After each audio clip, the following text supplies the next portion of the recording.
All right, let's have a look at 10D types of stationary points. So I've got 3 stationary points here.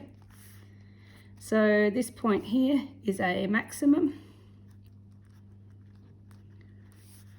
This point here is a minimum. And this one here, we call that a stationary point of inflection.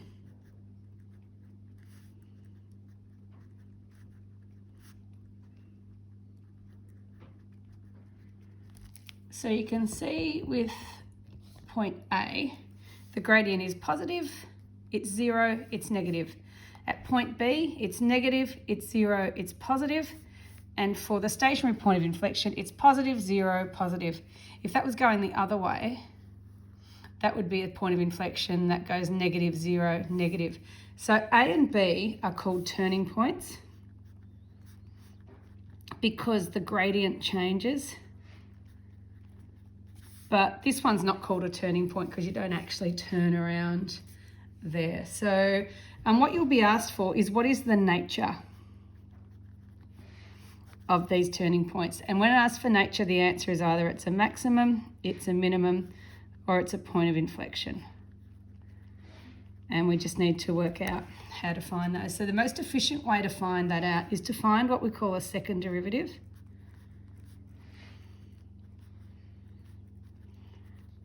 So like f dash dash x, so it just means find the derivative again. We could also call it d squared y dx squared, that's a second derivative. And if the value of the second derivative at a given point is positive, it's a minimum. If the value is 0, it's a point of inflection. And if the derivative is less than 0 at that point, it's a maximum. So what we're going to do is, so let's do 10D, 1D as an example. The derivative is this, and the question asks us to find where the derivative is 0. So where is 0 equal to this? To factorise this, I'll multiply everything by -1, and then it's a bit easier to factorise. So x equals 4 or -3. So we have to think about whether these are maximum or minimum. So it says prepare a gradient table. Not a huge fan of the gradient table, but I will show you what to do. We say that we know the gradient is 0 at -3. We know it's 0 at 4. And we're going to see what happens before -3 and after 4. So I know it's 0 here and here. Let's look at something in between -3 and 4. I'm going to choose 0 because that's easy, isn't it? Because I'd get the derivative is 12, which is positive. What about after 4? So I'm going to say 5. It is -25 plus 5 plus 12, which is negative. What about before -3? So I might say -4.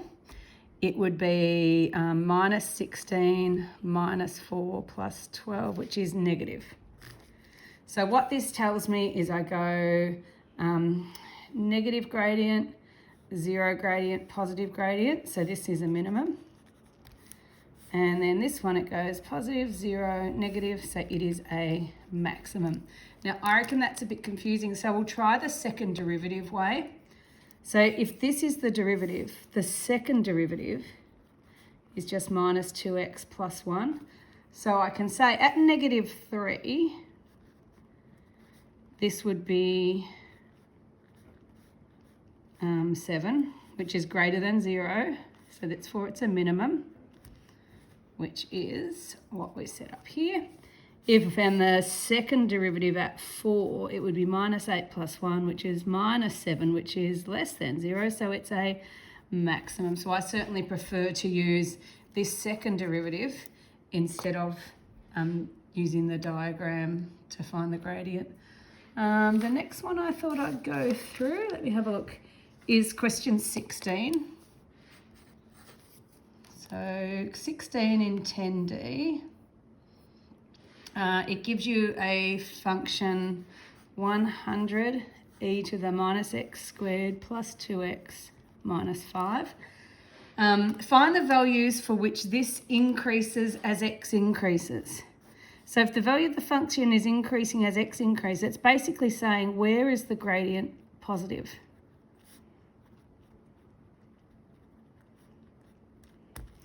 All right, so I'm going to do this one as calculator equation.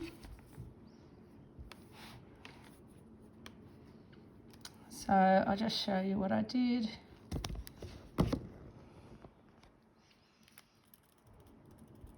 Define f of x as the function we were given.